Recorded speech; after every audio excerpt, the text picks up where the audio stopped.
Good morning, class 6. Myself Neelam Porwal from Jha Classes Firozabad. Class 6 आज आपको मैं वर्ण के बारे में बताऊंगी. वर्ण विचार. आज का व्याकरण में हमारा चैप्टर रहेगा वर्ण विचार. वर्ण विचार क्या होता है? भाषा की वह सबसे छोटी इकाई जिसके और टुकड़े ना किए जा सके वर्ण कहलाते हैं.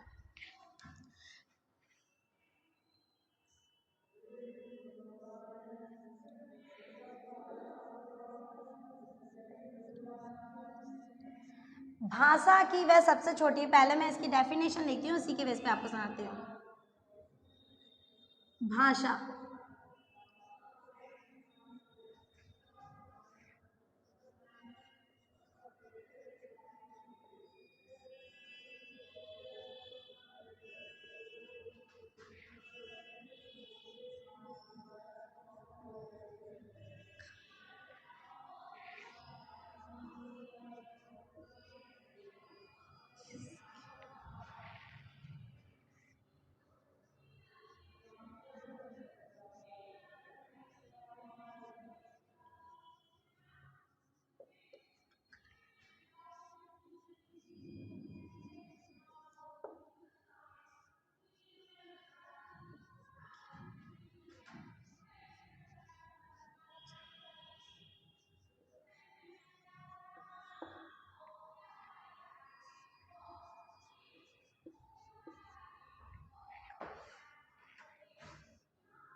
जैसे कि मैंने अभी डेफिनेशन में आपको बताया कि भाषा की वह सबसे छोटी इकाई जिसके और टुकड़े ना किए जा सके वह वर्ण कहलाती है या उसे वर्ण कहते हैं.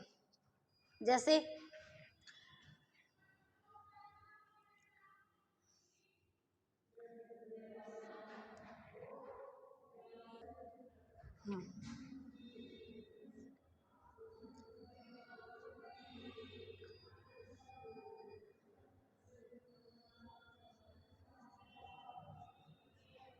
जैसे ये मैंने लिखा है सवेरा, ठीक है. अब मैं इसको वर्णों में लिखूंगी. ये मेरा एक शब्द है, अब हम इसको वर्णों में लिखते हैं. सा का सा प्लस आ, सॉरी प्लस नहीं, धन, धन वा, धन ए, धन रा, धन आ, धन आ, ठीक है. सा वे रा. ये जो वर्ण है ये वही वर्ण है जिनके और खंड नहीं है. अब आप बताइए, सा को क्या तोड़ा जा सकता है, इसका खंड किया जा सकता नहीं, क्योंकि शब्द को खंड किया जाता. हमने शब्दों को छोटे रूप में लिख दिया, सबको खंडित करके छोटे छोटे टुकड़ों में लिख दिया. सा का सा, वा का व, ए की मात्रा का ए, रा का रा और आ की मात्रा का आ, ठीक है. पर अब हम इसके और टुकड़े नहीं कर सकते. जिन वर्णों के टुकड़े नहीं किए जाते उसे कहते हैं वर्ण. तो ये वर्ण है और ये क्या है, शब्द. तो हम यहाँ पर अभी हम वर्णों की बात कर रहे हैं, तो हम यहाँ वर्ण सीख रहे हैं, तो ये है आपके वर्ण, ठीक है. जैसे कि डेफिनेशन में बताया है कि भाषा की वह सबसे छोटी इकाई, तो ये वो भाषा की सबसे छोटी इकाई है जिसके और टुकड़े नहीं किए जाते हैं, वो कहलाती है वर्ण, और ये है वर्ण, ठीक है. और भी शब्द हो जाते हैं, जैसे हम दूसरा शब्द ले लेते हैं यमुना. यमुना, ठीक है. यमुना, तो या, धन आ, धन मा, धन ऊ,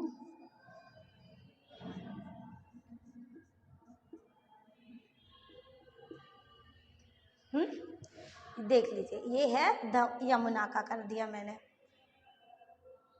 ये 6 ध्वनियाँ हैं, ध्वनियाँ, इनको ध्वनियाँ भी बोलते हैं, ठीक है. ये जो 6 ध्वनियाँ हैं इनके और खंडित नहीं किए जाते, मतलब खंड नहीं किए जा सकते, तो ये क्या कहलाते हैं, वर्ण. ये आप इसको राइट कर लीजिए. डेफिनेशन, अब मैं आपको बताती हूँ वर्णमाला। ठीक है, यहाँ तक हो गया भाषा किसे कहते हैं, तो ये बता, भाषा की परिभाषा हो गई। भाषा की सबसे छोटी इकाई वर्ण कहलाती है, नहीं सॉरी, भाषा की वह सबसे छोटी इकाई जिसके टुकड़े ना किए जा सके उसे वर्ण कहते हैं। अब भाषा के, चलिए अब बताती हूँ वर्णमाला के बारे में।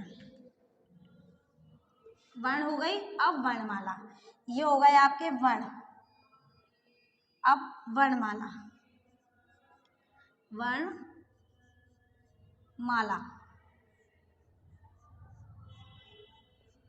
वर्णमाला क्या है? वर्णमाला वर्णों के क्रमबद्ध समूह को वर्णमाला कहते हैं। वर्णों के क्रमबद्ध समूह को वर्णमाला, क्रमबद्ध समूह से मतलब है जैसे जब स्टार्टिंग से हम अगर छोटा बड़ा जब भी सीखते हैं, छोटा आ, इसके बाद बड़ा आ, छोटी ई, बड़ी ई, छोटा ऊ, ए, ठीक है ना, ऐसे ऐसी आ से लेके ज्ञा तक जो वर्णों का क्रमबद्ध समूह है, मतलब एक के बाद एक। अब कह दो कि आ के बाद सीधे ई आ गई, जे हट गया, ये आ गई, तो ये क्रमबद्ध समूह नहीं, क्योंकि बीच बीच में जो है यहाँ पर इनका नंबर्स बिगड़ गए, क्योंकि आ के बाद ई नहीं आता, आ के बाद आता है बड़ा आ। तो वर्णमाला कहते हैं इनके क्रमबद्ध समूह को। क्रमबद्ध मतलब छोटे आ के बाद बड़ा आ, छोटी, ठीक है, बड़े आ के बाद छोटी ई और छोटी ई के बाद बड़ी ई, ये होता है इनका क्रमबद्ध समूह। जैसे ABCD भी सीखते हैं तो ए के बाद बी के बाद सी और सी के बाद डी, 1 2 3 में 1 2 3 4, ये जो चीज़ क्रम से चलती है, इसी तरीके से छोटा आ, बड़ा आ, छोटी, जो क्रमबद्ध समूह है आ से ज्ञा तक का, वो कहलाता है वर्णमाला। तो इसकी डेफिनेशन देखते हैं।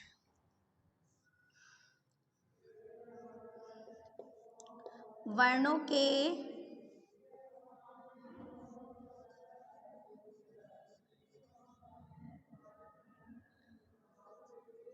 क्रमबद्ध समूह को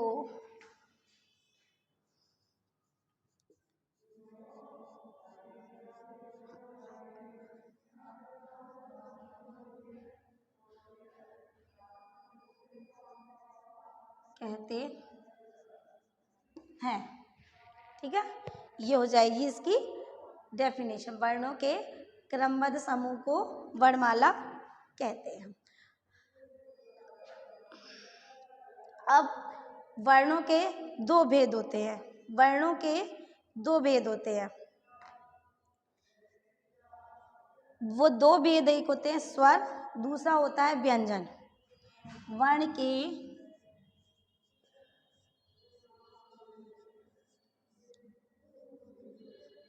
भेद। अब वर्ण के दो भेद होते हैं,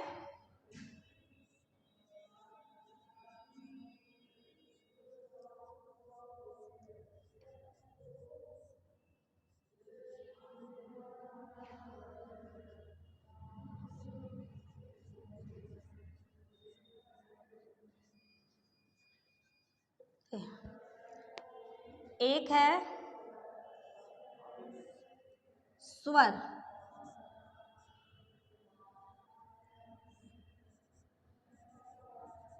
दूसरा है व्यंजन।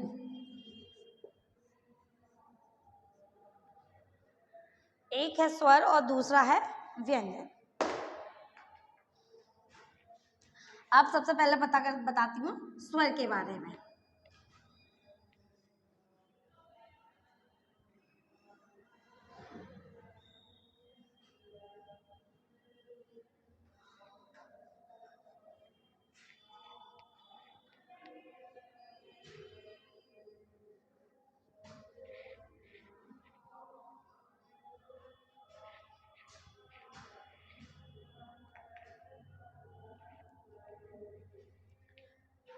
तो जो स्वर होते हैं वो होते हैं 11।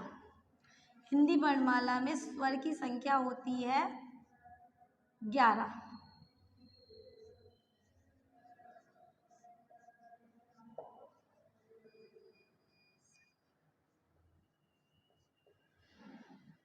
होती है 11। स्वर की संख्या कितनी होती है? 11। और व्यंजन होते हैं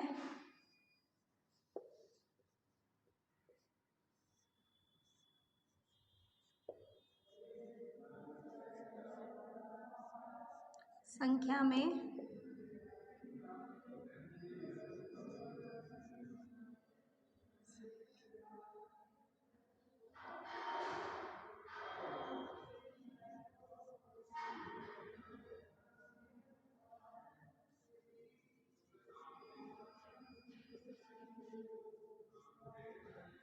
व्यंजन की संख्या होती है 33। ठीक है। अब व्यंजन की संख्या, स्वर कौन कौन से होते हैं पहले मैं ये बताती हूँ। व्यंजन स्वर छोटा आ,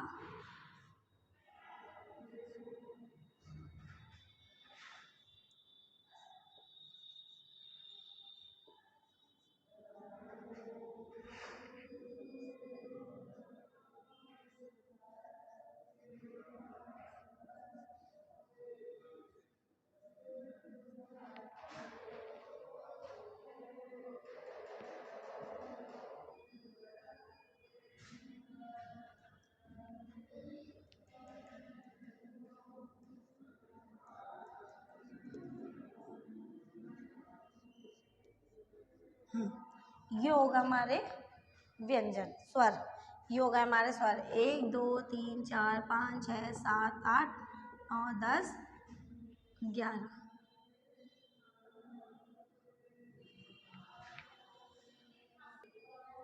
हाँ, ये हो गए हमारे स्वर। ठीक। और स्वर की संख्या 11 होती है। छोटा बड़ा छोटी बड़ी, छोटा ऊ बड़ा ऊ, ऋषि, छोटी ए बड़ी ए, छोटा ओ बड़ा ओ।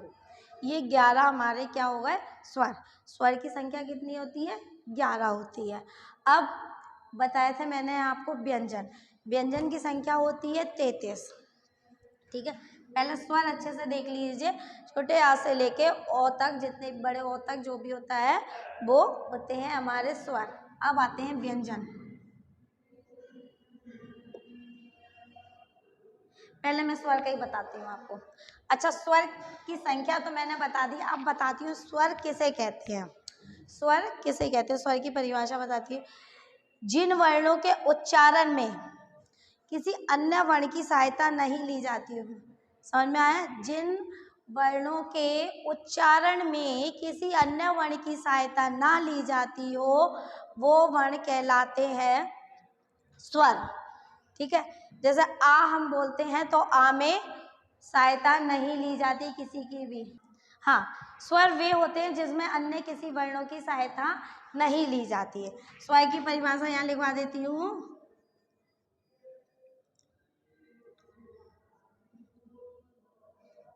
वे शब्द, सॉरी वर्ण है, शब्द नहीं, वे वर्ण जिनके उच्चारण मीन्स होता है बोलना।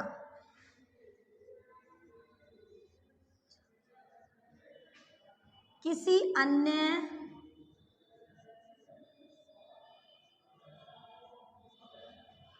वर्ण की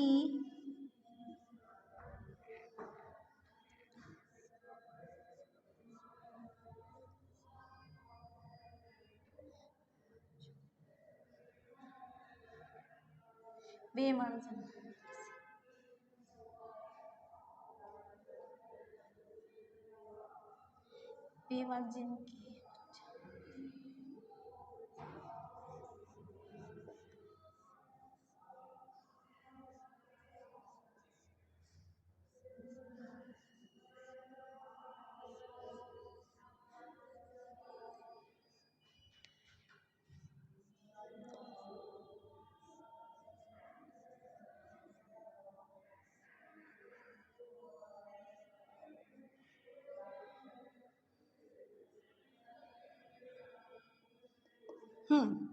वे वर्ण जिनमें अन्य किसी अन्य वर्ण की सहायता नहीं ली जाती, उच्चारण में अन्य किसी वर्ण की सहायता नहीं ली जाती, वे कहलाते हैं स्वर। बिना किसी अन्य वर्ण की सहायता के ही जो बोल दिए जाते हैं। जैसे आ बोल रही हूँ तो इसमें किसी दूसरे शब्द की आपको सहायता नजर नहीं, ई तो लास्ट तक ई, ऊ, ए, मतलब बोलने से ही पता लग जाता है कि ये स्वर है या व्यंजन। ठीक है, डेफिनेशन अच्छे से पढ़ो। वे वर्ण जिनके उच्चारण में किसी अन्य वर्ण की सहायता नहीं ली जाती वे स्वर कहलाते हैं। स्वर संख्या में 11 होते हैं। आ ई ऊ ए ऋषि ए ओ। ठीक है, ये हमारे 11 स्वर हो गए। अच्छे से एक बार देखो फिर से, स्वर की संख्या 11 होती है। स्वर ये मैंने लिख रखे हैं। स्वर वे होते हैं जिसमें किसी अन्य वर्ण की सहायता के ही जो उच्चारित कर लिए जाते हैं, बोल लिए जाते हैं।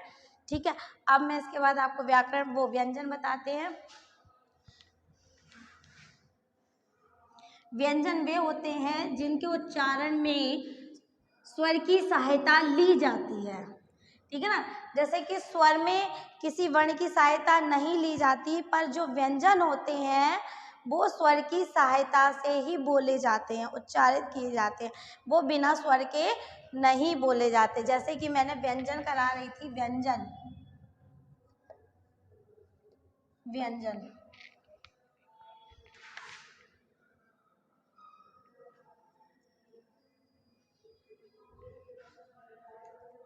ठीक, व्यंजन व्यंजन जैसे कि मैंने संख्या में बताए थे,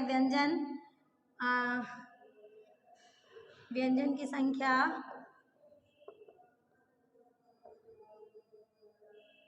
33 होती है। ठीक है, 33 होती है। ठीक है, का से लेके का, खा, ग, घा। ठीक है, ये जो होते आपके का से लेके भा तक ये आपके आते हैं पूरे व्यंजन कहलाते हैं। ठीक है, ये आपके हो गए व्यंजन।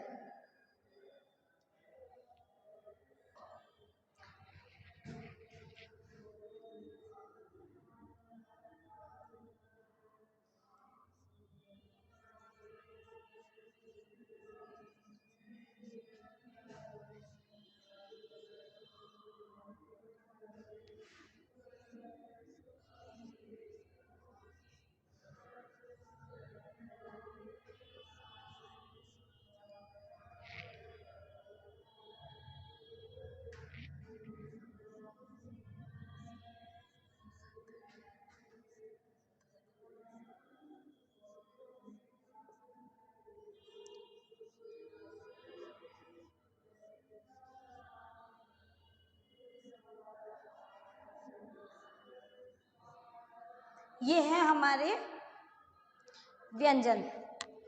क ख घ घड़ा, च छ झ झड़ा, ट ठ ढ ढड़ा, त थ द ध ना, पा फा बा भा मा।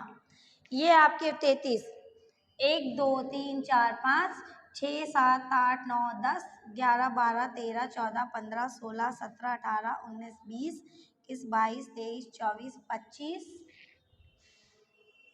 हाँ, ये हमारे हो गए व्यंजन।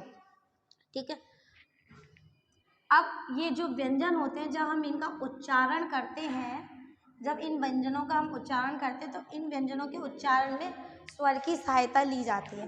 व्यंजन वे वर्ण होते हैं, व्यंजनों के उच्चारण में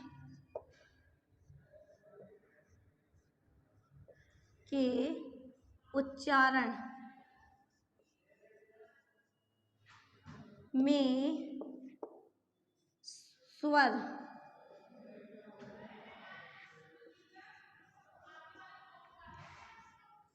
की सहायता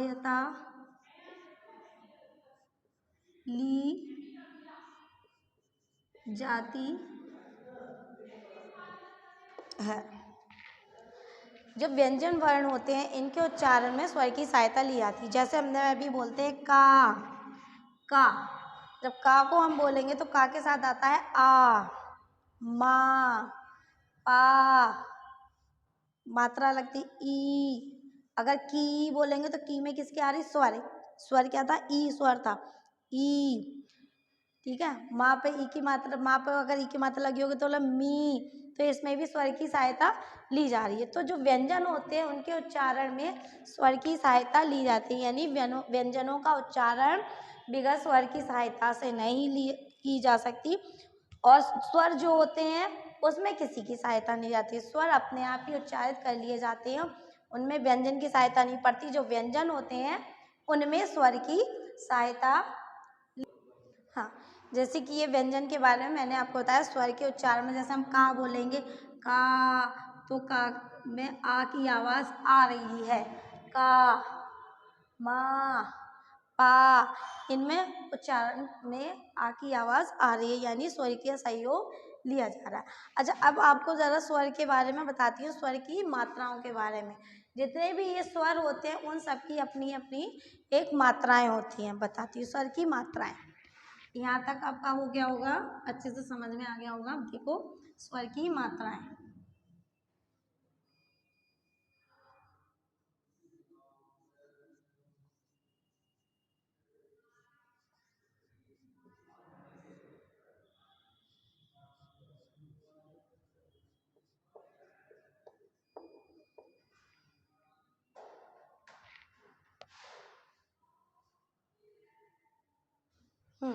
स्वर की मात्रा है। जैसे सबसे पहला था आ,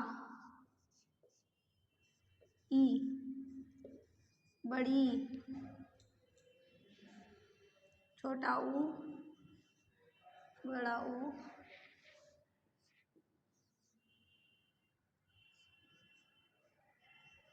ऋषि, ए,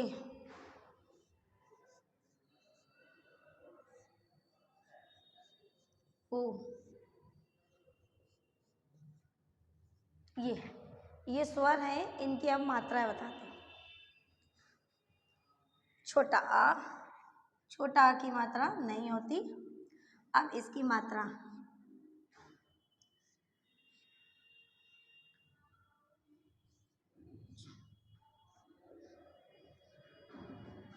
ऊ, जी, इस तरीके से।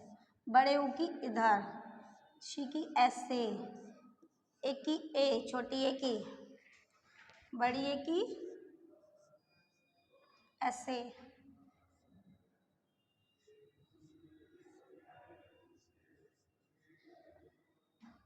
ये है स्वर की मात्राएं।